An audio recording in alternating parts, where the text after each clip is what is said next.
Well, hi everyone.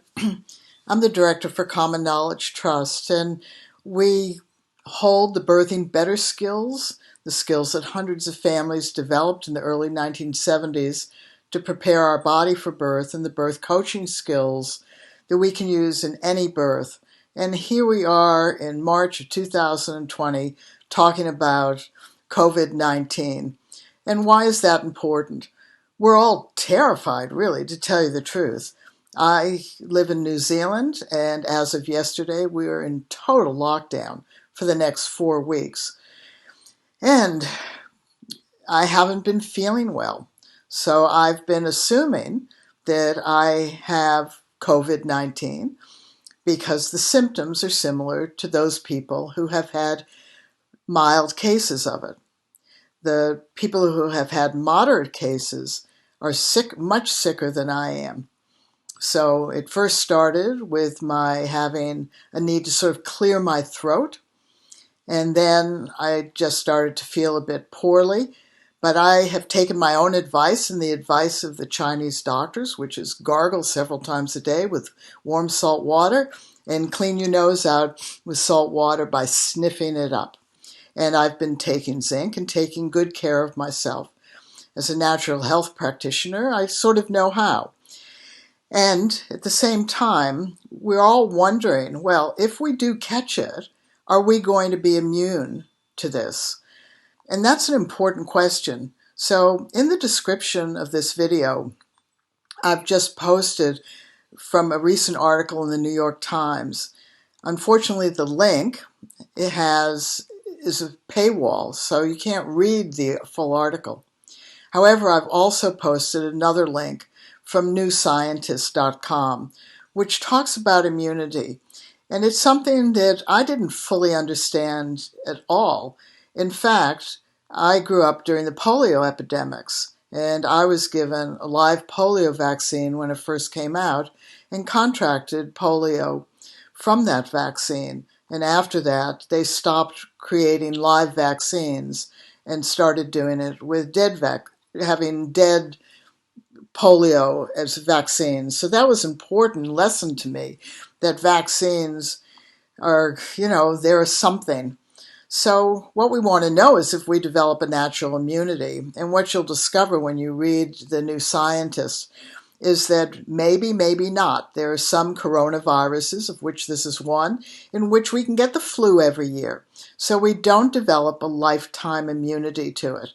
Do we develop any immunity to this at all? Well, they're just doing research. I mean, the reality is the medical profession is totally blown out. They don't know what to do, and that is something that the medical profession likes to know. We want to fix things. So the only way that you really find out is through antibody tests, and those tests are being developed now. In fact, in China, they started to do antibody tests a few months into the Wuhan cluster, and then they started to give transfusions of blood, compatible blood, to those people who were critically ill. And there were some promising signs to that. And we just don't know at this point. So all I've done is basically to copy what I've read, because this is not my opinion. This is an opinion that's being written by journalists and well-known publications.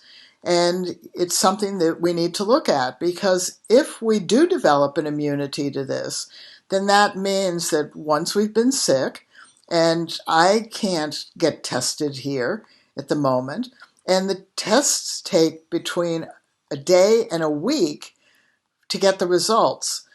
So at the moment, I'm not going to wait a week before I do something for myself. And so one of the things that I want to share with you is gargle with slightly warm water 3 to 5 times a day. And the Chinese doctors are also saying that zinc is really important, more so than vitamin C. I don't know why, and I am following that direction. One of the symptoms that I have had that others have talked about is feeling very dehydrated. My mouth is quite dry. So what the Chinese doctors are saying is 3 liters of warm oral rehydration. I make it 8 ounces at a time. Slightly salt, slightly sweet, and I drink 1 or 2 of those at a time until my mouth feels it's more moist. The other thing that they suggested is every 20 minutes or half hour or hour, just take a sip of warm water. Just freshen your mouth. I've also felt a sticky sweatiness periodically during the day. And the Chinese doctors are saying take a shower at the end of the day and wash off, and that's really important. I'm not quite certain about cleaning surfaces because it can be anywhere. So you clean one surface, it doesn't mean it's not somewhere else. I've had a slight oppression of my chest, and I became frightened. And so I did things to calm down, and that's important. And one of the things I actually did to calm down was I stopped being online and reading how scary things are. This is going to be scary. There are people who are going to die.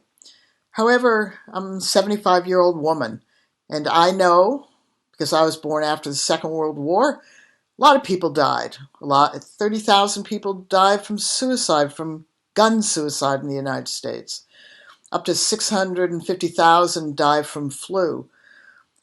The Syria crisis, the Ebola, Rwanda, the genocides around the world, the tsunami. People die. We're not going to stop people from dying from this. However, it's really important that we take care of ourselves. And you can start gargling with warm salt water now, 3 to 5 times a day if you have a concern, because this virus does collect in the back of the nose and the throat. It eventually works its way into the cells. However, if we could see the virus now as little red or blue dots, then we'd try to avoid it. And if it got into our system, we'd try to flush it out. That makes common sense. So there's no way to really necessarily prevent it. However, if we do these simple actions, like the gargling, like the zinc, like cleaning out our nose, like taking a shower, then at least we're freshening our body and we're cleaning out the outside and the inside of our body. And it's really important to be drinking at least 3 liters of warm oral rehydration.